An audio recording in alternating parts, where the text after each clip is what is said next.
This is Matt Hurt at Obsessive Viewer on Twitter. This is Tiny at Obsessive Tiny on Twitter. And this is Mike, and you can find me at I am Mike White on Twitter. And this is a bonus episode of the Obsessive Viewer podcast brought to you by ObsessiveViewer.com.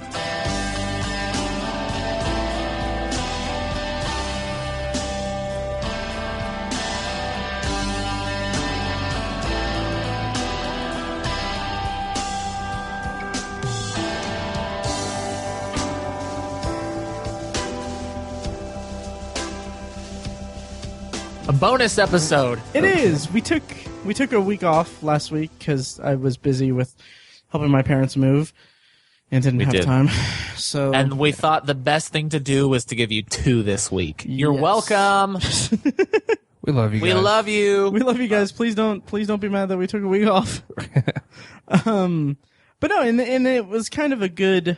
By the way, this is the Obsessive Viewer. We're a weekly movie and TV podcast that covers a specific topic, be it genre, trope, movie, or show each episode. You can find back episodes at ovpodcast.com and find our entire catalog at, iTunes and anywhere that you can find podcasts. But this bonus episode kind of came about at a really good time, I guess, because last week we just had a good number of big things happening. The new Star Wars trailer almost made me a fan. God.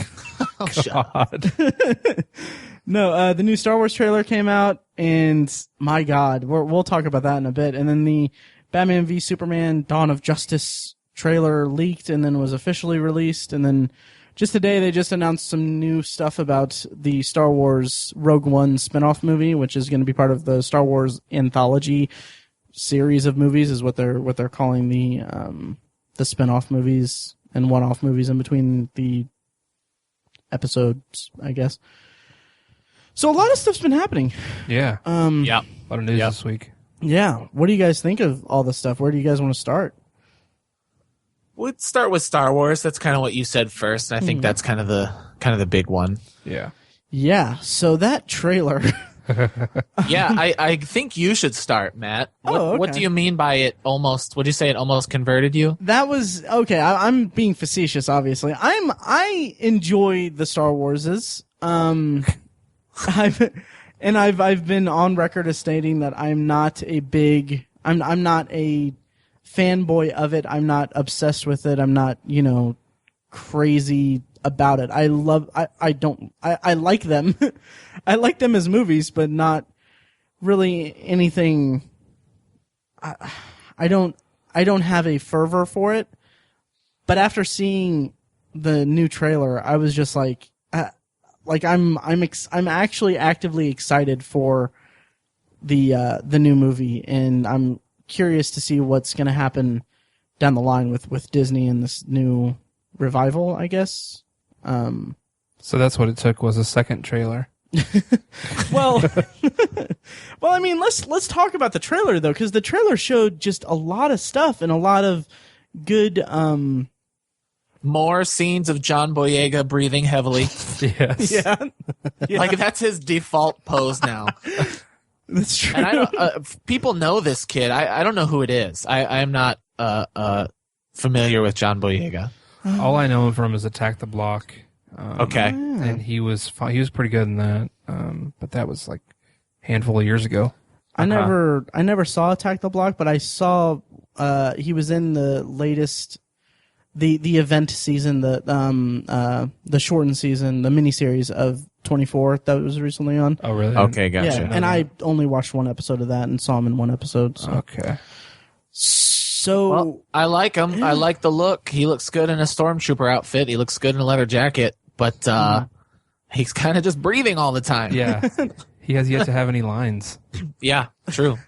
Goofy. Speaking of lines, everybody's quickly assumed that the early narration stuff in the trailer is Luke. Yeah. But it doesn't sound to me like Mark Hamill. Like, I get that all of the stuff said makes sense for Luke. I understand that. But does it sound like Mark Hamill to you guys? He sounds very young. He does. Compared to like his episode of Nerdist, Yeah. where he's like super gravelly and old, like Harrison Ford sounding, which is ironic. But yeah, compared to that, he sounds way different if that's actually him. And he is a voice actor, as we know. Everybody knows that. Yeah. Does he now have a Luke voice? Now that he's gotten old, is he putting on a Luke voice? I think that's got to be the case. 'Cause I don't see any other way of it not being Luke's voice, because just the imagery itself was pretty clear. And I didn't recognize it as his voice at first either. Like I didn't either. It took until after, I think it was maybe after watching the trailer for the first time, or maybe it was like, yeah, it was after watching the trailer. I was like, wait. Oh, okay, yeah, the hand on R2-D2 and his father. Yeah, that's Luke. Okay. Yeah. Also, more speculation. What's with the hand? Why is the hand mechanical? Right. Well, we know, of course, why it's mechanical, but why isn't there synthetic skin on it? Odd, yeah. Very odd. I wonder if they're doing like a flashback, Perhaps, and they have a Maybe. younger actor doing a Mark Hamill impression. Yeah, I don't know. I did notice one thing that I think I mentioned this to Tiny, I think, but and this is just, again, this is more me just being a dick than anything, but the dialogue where he says, "My father has it," talking about the Force, he says "has." Yeah. And I mean, I just imagine that if Vader / Anakin is in the movie at all, it would be as an apparition, like Alec Guinness in the original movies. Sure. But all I thought was like, how funny would it be if this movie is the most perfect thing for all fans of Star Wars and everything, but J.J. Abrams has Hayden Christensen in that role. Just even if it's just for like 2 scenes, like what if it's like the most perfect movie, but that mother still in the goddamn movie? I don't know. Yeah, what would people do? What would people say? I would laugh and then be really pissed. People would get pissed off, and I'd make fun of them. It'd be a travesty. Yeah, but I mean, it's kind of my thoughts on the trailer are just that I said this in the pod chat to you guys, but that establishing shot that's the opening scene of the trailer where there's a speeder cruising along what I can only assume to be Tatooine. And Yeah, I don't know. I've heard people say that it's not Tatooine. Yeah, I don't know. I can't. I'm not sure either. But and there's that huge Star Destroyer that's downed, and it looks like it's just rotting away in the And also the harsh desert climate. yeah, there was also an X-wing.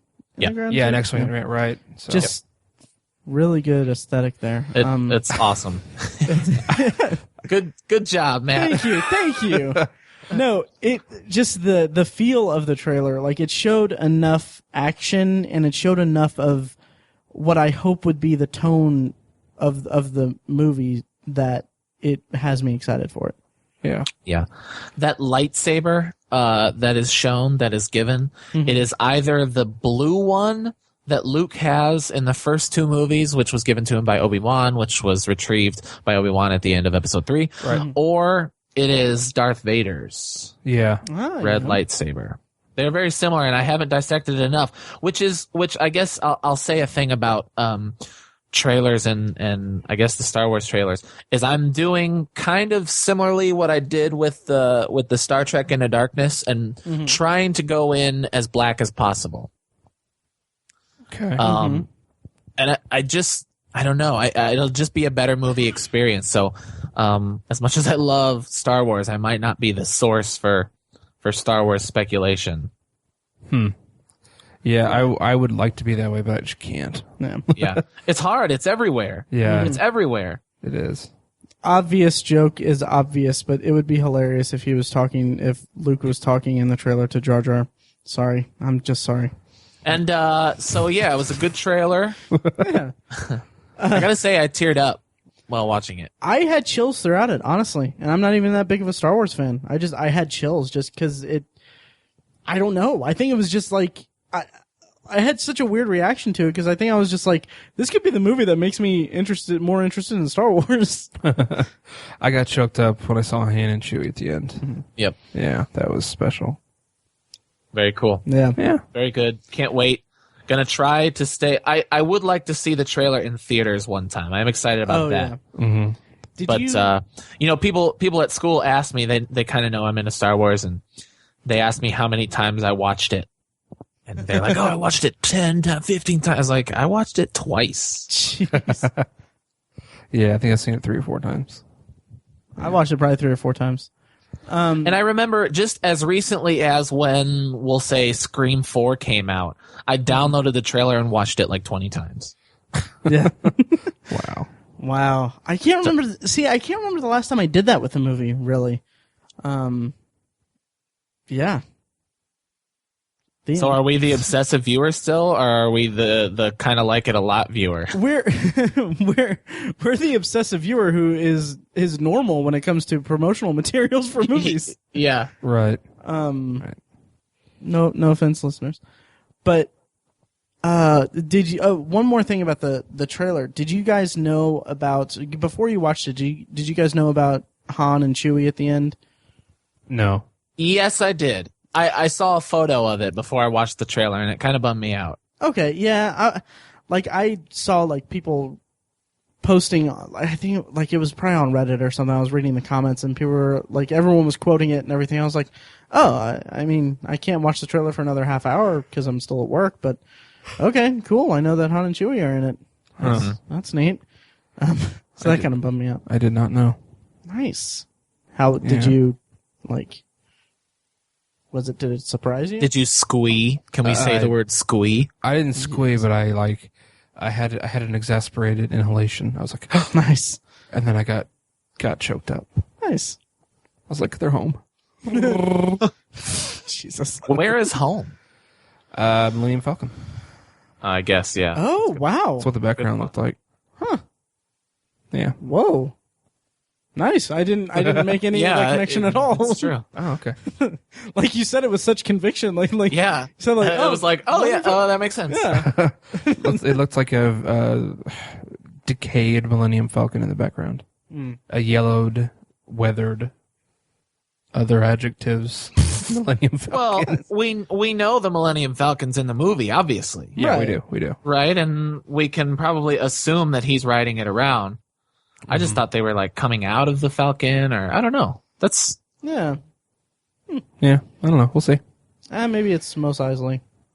Yeah, could be. Yeah. yeah, but he's not really from Tatooine.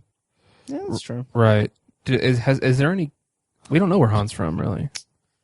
I feel like I should know this, but I don't. Well, since all the canon now derives from the 6 movies. Yeah. That's true. We don't. I'm telling. As far as I can tell, they never mentioned it in the 6 movies. I probably would remember. No, I don't think so. Yeah. But I will say this, that trailer really made me anxious to take off my Blu-ray set and continue watching it, because I want to do a review of the whole set, but haven't had time. But that's really no time. Seriously. So yeah, do you guys want to transition to the Rogue One news that came out today?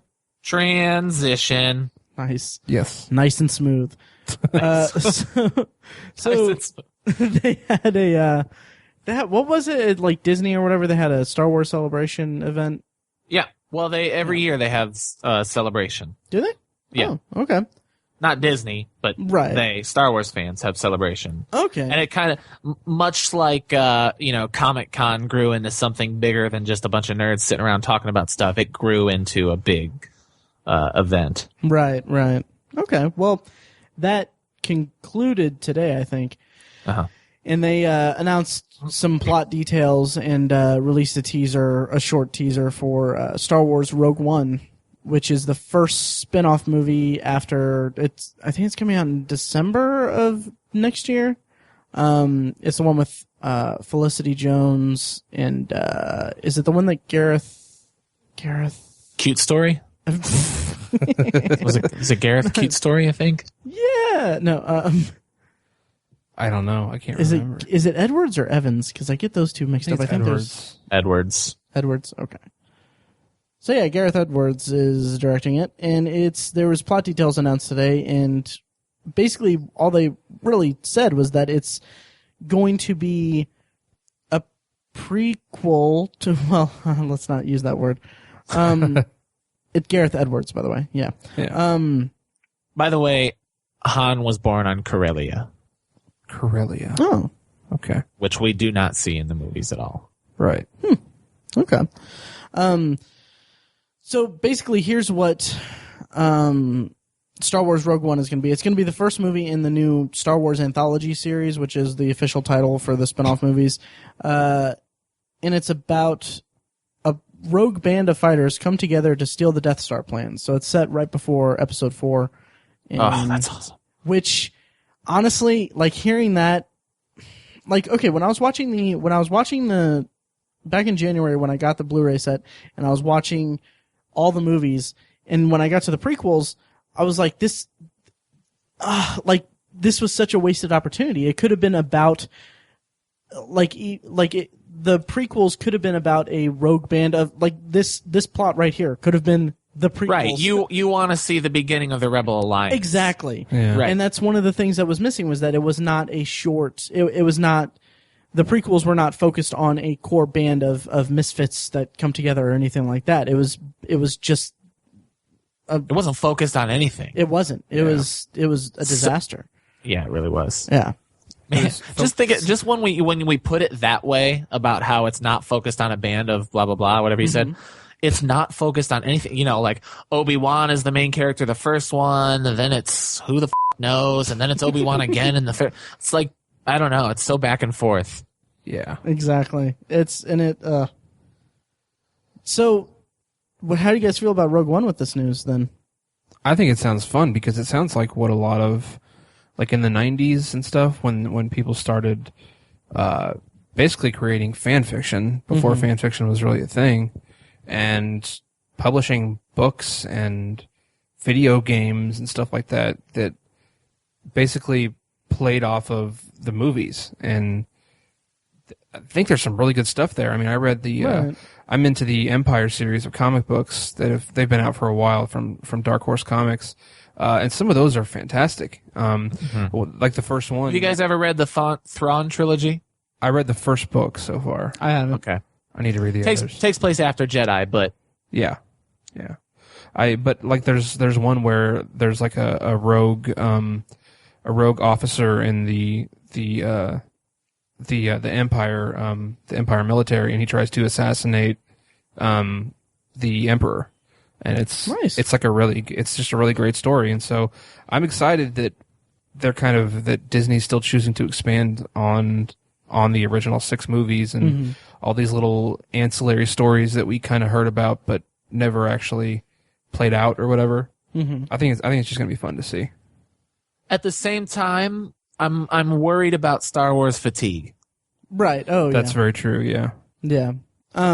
I don't need one every year. I don't need a Star Wars movie every year. Yeah. Me either. I sure as hell don't either, obviously, but I totally understand that.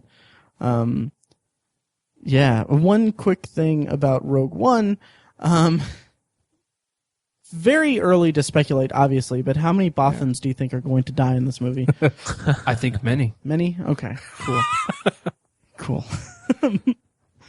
But yeah, I think Star Wars fatigue is going to be a Real. risk. I think it will happen. I predict it will happen. How do you guys feel about the Marvel universe now? Have you guys felt fatigue with it yet? Oh, that's good. I haven't. Touche. No, I haven't either. I want to clarify. I didn't mean like I that was a genuine question. I wasn't trying to be like a dick or anything. Yeah, like no, that was. But I know you weren't. But it was well played, nonetheless. Although there have been some turds in the Marvel universe. There have been. Yeah. Yeah. But we're still. There's been a couple of turds. That's true, but we're all still really looking forward to Age of Ultron. Oh yeah. You know. And we will still look forward to episodes 8 and 9. You Yes. know, of course, no matter what Rogue One looks like. Right. Yeah. Right. And that's one thing I was talking about with my manager at work is that it seems like they're doing all the right things. Like they're like the 2 trailers for The Force Awakens have been very, very strong. Yeah. And like this news about Rogue One is exciting. They've hired some very interesting people behind the camera for these movies. So it's definitely something that I feel like they're taking the right amount of care into molding this awakening this franchise, if I should. Oh, yeah. Get it? Nice. Get it? Hilarious. Yeah, I'm not quite as worried about. I mean, I think I'm definitely worried a little bit about fatigue, but I think the fact that they're doing like 2 series, sort of. Like we have the anthology series, and we're not going to have to worry about a lot of character building or That's true. saturation with certain characters and storylines. It's going to be other, they're going to be introducing new characters and new stories. So I think I think it'll still keep us hungry for the episode movies. That's true, and it's not like Rogue One isn't going to be like it's filling out the canon, Right. and it's not like Felicity Jones's character, I assume, isn't going to just be a pivotal point in episode 8, and that's why they're releasing it in between 7 and 8. Right. Huh. That's a good. But you never know. You never know. Yeah. Makes me wish I was in high school again. All of this makes me wish I was in high school. The fun, it was such a blast gearing up for the prequel trilogy, despite the obvious flaws. I mean, we've talked about those so many times before, but Right. I had especially for episode 3, I was a senior in high school, and it came out at the end of the year, around this time of the year, and it was just such a cool way for a bunch of geeks to kind of celebrate the end of their school career, to celebrate the end of high school, was to celebrate it with the end of the Star Wars franchise that we loved so much. I mean, we were just such losers, doing choreographing lightsaber duels and stuff outside, and which is a thing that kids do, but I don't know if 18-year-olds do it so much. Right. And we just had so much fun, and I'm in a weird. We kind of all are in the transitional phase of our lives where we're adults, but my wife and I'll have kids eventually, but it's the in-between phase where I have to I'm too old to enjoy things as a kid and too young to enjoy things with a kid anymore, Right. And so it's just, I wonder how I'm going to deal with leading into episode 7. I do wish it was coming out in May. Yeah. Yeah. December's kind of weird. It is. Yeah. Yeah. Plus, we just have to wait 8 more months. Yeah, exactly. Yeah. It sucks. Oh well. More trailers, more summer stuff. What else? Yeah, quick question. I don't know if this wasn't planned or anything, but we were talking about Marvel really briefly. Did you guys see the new Ant-Man trailer? I did. Yeah. Nice. Do you want to talk about that? Sure. Yeah. What do you guys think of it? It looks pretty interesting. It looks like it's making the clever choice of not taking itself too seriously. Right. Yes. I love the end, the stinger, if you will, with the train, and then how is it the Hornet? I don't know what that is. Not the Hornet. It's not the Wasp either. No, I don't know. Anyway, Corey Stoll's character. That's how little I care about Ant-Man. I'm really kind of showing some of my. Usually, I'm on point with this stuff. I apologize. You're fine. It was a long day of writing essays and watching Power Rangers. Ask me anything about Power Rangers, and I'll be able to tell you. Anyway, I love the end when they show. It's like an epic fight scene, and then they're on like a train, and the train runs into the villain, and then of course, cut to it's just like a train toy set, and it falls over. That's really funny. I kind of wonder if that. I mean, there's no way of knowing this, obviously, but I kind of wonder if that's a leftover from Edgar Wright. Edgar Wright's work. Yeah. Oh yeah. Because that kind of seems like kind of an Edgar Wrightian kind of thing. A cut like that. Yeah. Cut to thing. Yeah. And I'm excited for Paul Rudd and maybe this is because I've been rewatching Friends and I'm finally to the point where he pops up. The seventh friend. The seventh friend, yeah. And the part in the trailer where he's like, "I'm Ant-Man," and then he's like, "I know, that wasn't my idea," or something like that. Yeah. It's like that's a good balance. Right. I think we'll like the movie, but ultimately, I predict it will be expendable. Yeah. We're not going to praise it the way we praised Guardians of the Galaxy. True. Right. True. I think it'll be between. I don't know. for me to manage my expectations for it, because I'm pretty excited about it just from just the talent involved and just the concept of it, I guess. But I'm looking at it more like I'm kind of wondering how much more or less I'm going to enjoy this than the Thor movies, because those movies I'm not that crazy about. Yeah, they're terrible. Yeah. Yep. I hope they're better than the Thor. It's better than the Thor movies. Holy cow! I think I think it will be. But that's the yardstick with which I'm going to judge it from. I'm not going to be like, oh, this is going to be Guardians of the Galaxy or The Winter Soldier. I'm like, if it beats out Thor for my liking, yeah, sure. Or the first Avenger, Captain America, the first Avenger. Yeah, it doesn't have a high pole to clear, to use Matt's analogies. No, right. So I agree. Yeah. Moving on, this can be probably our last bit of news for this episode. The Batman v Superman Dawn of Justice trailer came out. It was actually leaked because it was supposed to come out tomorrow. We're recording this on Sunday the 19th. 19th? Yep. And it was supposed to be released tomorrow, but it got leaked, and then Warner Brothers released it. Yeah. What came out recently that did it? It got leaked, and then later on that afternoon, they released a teaser for the teaser. Yeah. And then decided by the end of the day to just release the teaser itself. Right. Did you guys know that? Did you notice that? Yep. Yep. That's kind of the way things are now. Yep. Hopefully, can I just I'm starting to get a little excited for it, and I know people are super thrilled.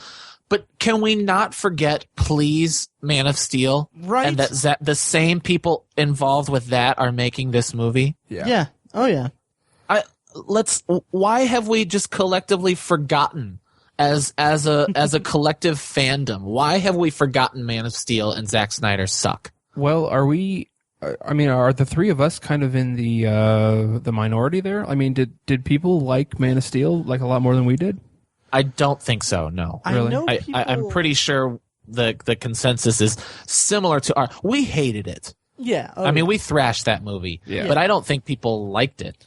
I think there is a group of outliers that enjoy the movie, but I don't think it might be split maybe even 50-50 even. Oh, really? For people who liked it to people who didn't like it, and then we're the ones that just really didn't like it, and there are some people who really liked it. Professional critically, it was relatively ho-hum. Yeah, definitely. But Zack Snyder is thrashed always. Mm-hmm. Yeah. I mean, you remember Sucker Punch?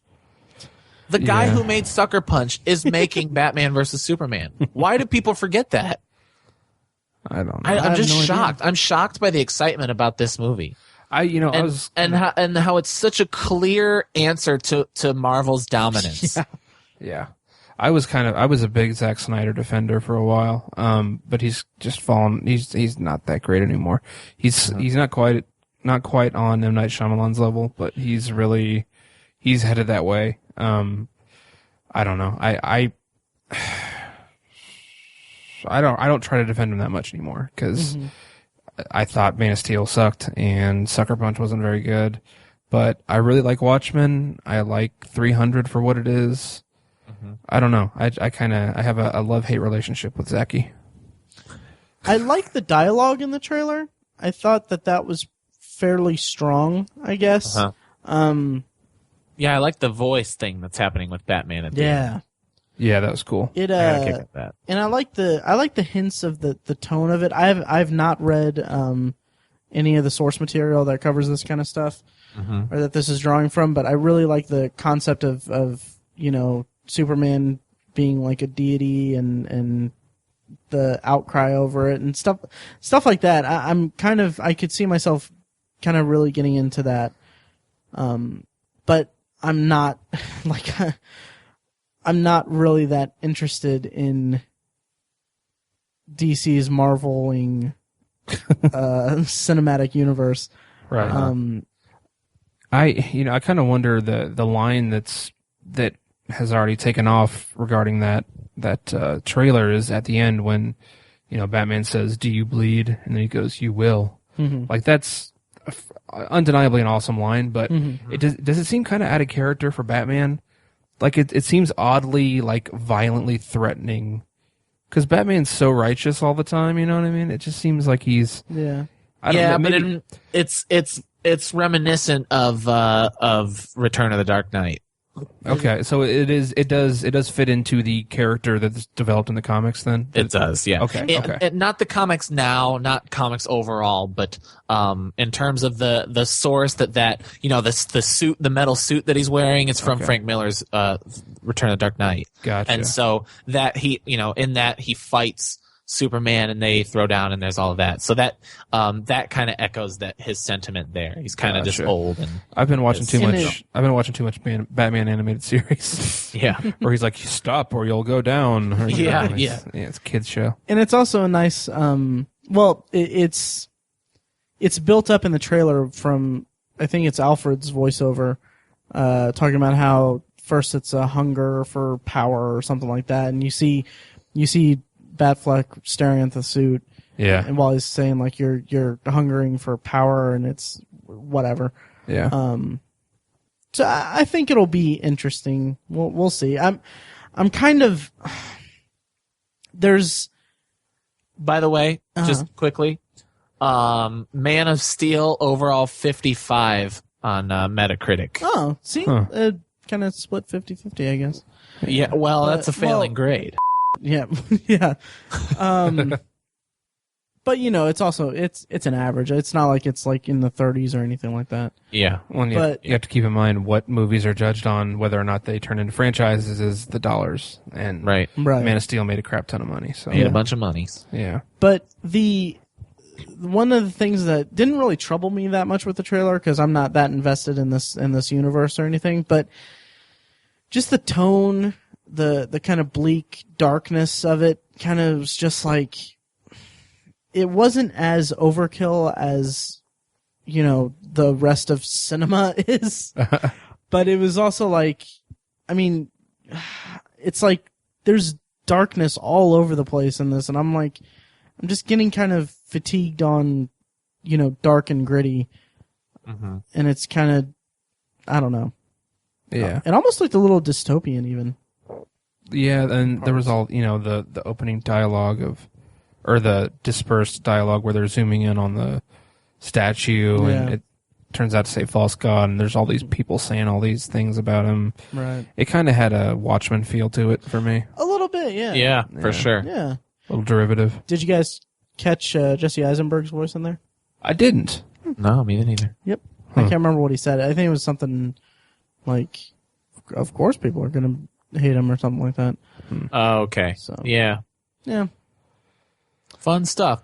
Yeah. What about, what I saw really quick? This is kind of out of nowhere, but I saw a trailer for The Visit, which is M. Night Shyamalan's return to horror. I have not seen the trailer for it. I saw the teaser poster for it. If I had seen it 10 years, Jesus. 15 years ago, I might be excited for it. And so the entire, afterwards we're like, are we going to let him fool us thrice? Fool us 6 times? If you had seen it without the knowledge that it's M. Night Shyamalan, would you be a little more excied for it? Or Yes, I would. Okay, would you have been able to pick it up that it was M. Night Shyamalan?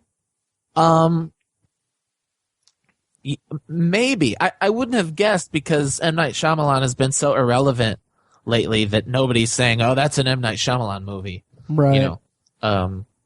Or when's the next M. Night Shyamalan coming out? But looking back, now, yes. Oh.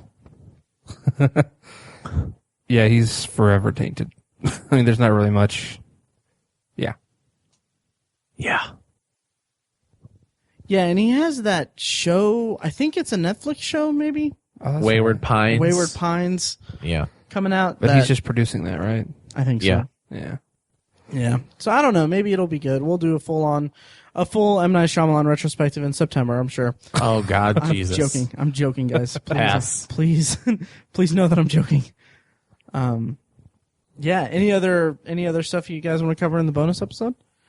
I don't think so. No. Me and Tiny saw It Follows. We can throw that in there real quick. Yeah. Sir, go. It was cool.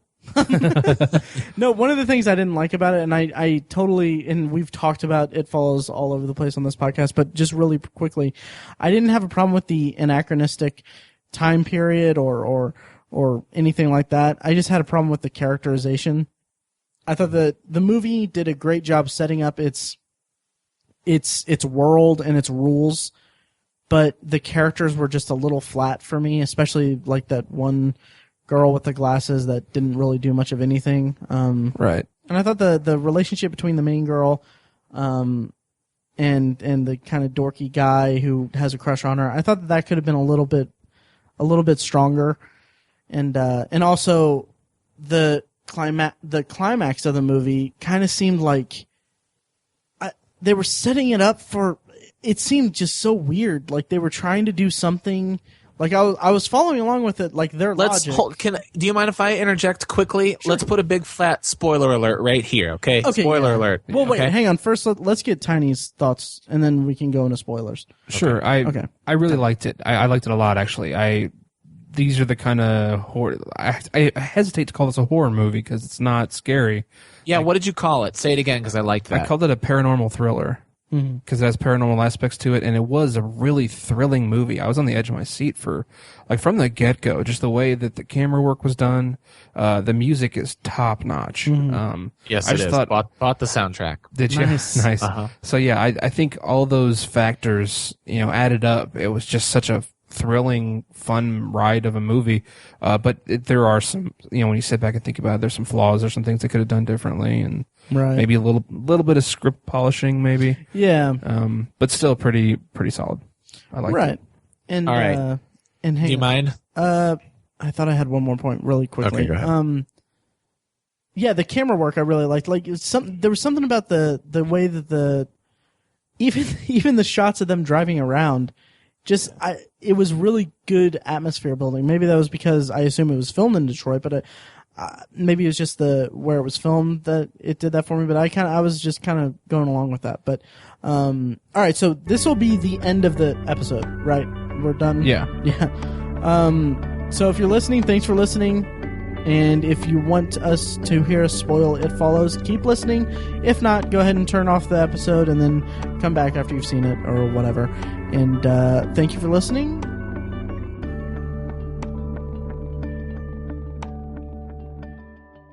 And spoilers on. Okay. So He was dead the whole time. Yeah. Sorry. Toward the end, like I guess we'll call it the beginning of the third act. The one guy she sleeps with is killed, right? The dark-haired, brooding Johnny Depp Craig. fellow, Right. right? Yeah. He dies, and then she goes and apparently gives it up to these dudes on the boat. Right. did she though? Oh, it's heavily See, implied she that's did. the thing. And when you mention the climax, it's set up. There's an ambiguity set up that I don't understand. Is she feigning that this ghost is still coming for her? And then, like, the way she plays, it's there it is like she's pretending to keep up some sort of ruse that I don't understand. And then all of a sudden it is, and I'm like, wait, didn't she sleep with those guys? I was just, that bothered me a lot. Well, it was said earlier because the first guy, the guy who gave it to her, he was saying that it wasn't done with him either. And so, I mean, it doesn't automatically pass on once you sleep with somebody. It does pass on. It just stops following you. That's one of the things that I don't know how I felt about this. I mean, it was, the whole concept is just a very just on the nose STD thing. Oh yeah, of course. And I was just like, okay, cool, roll with it. But the whole concept of the movie is that it follows one person and there's only one of it, and the only way to pass it on to another person is to sleep with them, and then if it kills that person, it goes back to the person that gave it to them. So Okay. I feel like there would have to be some kind of there must be like a deleted scene or something where she either has sex with the guys and then, or one of them, and then he dies. and then he dies, or Yes. she like has this epiphany that's like, no, I don't want to get anyone else killed, and Right. and decide Right. to confront it, which would have been a great like dramatic moment. Yes. But- Those were missing from the movie. Absolutely. And it really dampened the climax Yeah. for me. So, real quick, let's talk about the climax. What the hell was their plan? Because they had all the electronics. Were they going to electrocute it? Yeah, they're electrocuted. Yeah. So why didn't they? Well, because it came in and it started throwing all the components into the pool when she was still in there. Right, but I mean, she could have got like when she got out, it was still down there. I don't know. It just kind of seemed kind of weird that. I don't know, and I guess I can be okay with that whole concept because I was going along with it, like, oh yeah, okay, they're going to electrocute it, and then I was like, okay, she's not really getting out of the pool, but then he wasn't getting getting in the pool. I don't know, and I was just like, these kids are kind of dumb for having all of this stuff that it could throw at her, but whatever. Yeah, I mean, yeah. Yeah, I don't Also, know. just a minor horror movie trope that bothers me. When they're on the beach and it is coming after her and it pulls her hair up first. Yeah. When it had every opportunity, whatever, slit her throat, strangle her, whatever. But they pull the hair so we can see that it's there. It's a nice fun scare, but there's a little bear. That was amazing. I threw the bear in at the end. The rest of it was an accident. And that's, well, I was gonna say something about. Oh yeah, there was a whole in the beginning, the guy made a big point of never let it touch you and all that, and then it touches her when she's in the pool, but I don't get what that is supposed to signify. Does that mean that it's permanently on her regardless of? I don't know, because the end shot is them walking and that following them. Right. I mean, the movie was fine. I've seen this week so much worse. I just don't understand. I don't understand the fervor over this movie. It's no the Babadook. It's no Babadook. It's no You're Next. It's no, I don't know what else. It's no Cabin in the Woods. Right. Yeah. But it feels like really good, but it's not capital G great. Yeah, it tried to be, and it did an admirable job, but it wasn't really there for me. Yeah, I don't know. Yeah. I'm glad you liked it, Tiny. Yeah, I liked it a lot. And I enjoyed it quite a bit. I mean, it won't be in my collection. If it goes on Netflix, I might watch it again down the road, but yeah. I mean, I'll definitely buy it. Really? I definitely want to see it I don't again. know what that says about me or about the movie, but yeah, I'll buy it. Yeah, it's understandable. I'm just watching my money. Yeah. I know what that's like. Yeah, but it was a good movie. It just wasn't like, I feel like I'm like dogging it a bit, but I mean, it's a perfectly respectful movie. But it just, I don't know. I applaud its ingenuity or its freshness, I guess. Mm-hmm. But it just didn't really work for me that much. Yep. That main girl was super hot, though. Very Yeah, attractive. she's all right. Very attractive. She looked like a mashup of Keira Knightley and Emmy Rossum, and then throw in blonde hair. Oh, yeah, okay. That's kind of what she looked like to me. She looked like someone to me, but I can't remember. But, yeah, not too shabby casting people. All right. Does that wrap that up? Yeah, that about does it. Oh, she kind of reminded me of Hilary Duff. Oh. A little bit. A little bit. A little bit. Yeah. Weird poll. Okay. A little bit. Yeah. Oh, wow, she's in The Guest. I'm going to need to see that now. No, I've been meaning to watch The Guest. It's from the people that did You're Next. Oh, okay. Alrighty. Yeah. All right, well, that does it for our bonus episode. We'll be back in a couple days with a brand spanking new episode. A full-length one, Volt Movies 3. Yeah, so we're going to throw it to the pre-recorded outros, or it's really just one pre-recorded outro. Yeah. And didn't they already hear it? No, And I don't isn't know. it going to be like tag stuff? Ooh, maybe I can do that. Yeah, I wasn't planning on doing that. As always, loyal listeners, thank you for listening to the Obsessive Viewer podcast. And thank you, of course, to Loud Like for providing our awesome opening theme music. Their first EP, their first of a few actually coming out in the next few months. Check them out. Anyway, it's called Mistakes We Must Make and features our theme song and a clips of events. Make sure that you rate and review us on iTunes after you listen to this episode. It helps us out a lot, and it gives us the ability to say, hey, people like us. Also, please like our Facebook page at facebook.com/The Obsessive Viewer, and you can follow each of us on Twitter. You can find Matt at Obsessive Viewer, Tiny is Obsessive Tiny, and me, Mike, I'm at I am Mike White on Twitter. You can also check out the blog at obsessiveviewer.com, where all three of us, but mostly Matt, review movies and TV shows and talk about all kinds of things. It's kind of the written form of this podcast. You can also check out Obsessive Book Nerd, which has book reviews and commentary on the evolving world of reading. And also check out Tiny's The Secular Perspective, which is a podcast exploring the concepts of faith, religion, and existence from the perspective of secular hosts. If you have any thoughts on the podcast in general, or this particular podcast you just listened to, or even suggestions for future podcasts, please email us individually at Matt, Tiny, or Mike at obsessiveviewer.com, or you can just email the podcast directly as a whole, kind of directed to all three of us at podcast@obsessiveviewer.com. Again, thank you so much for listening. We love you. Be excellent to each other.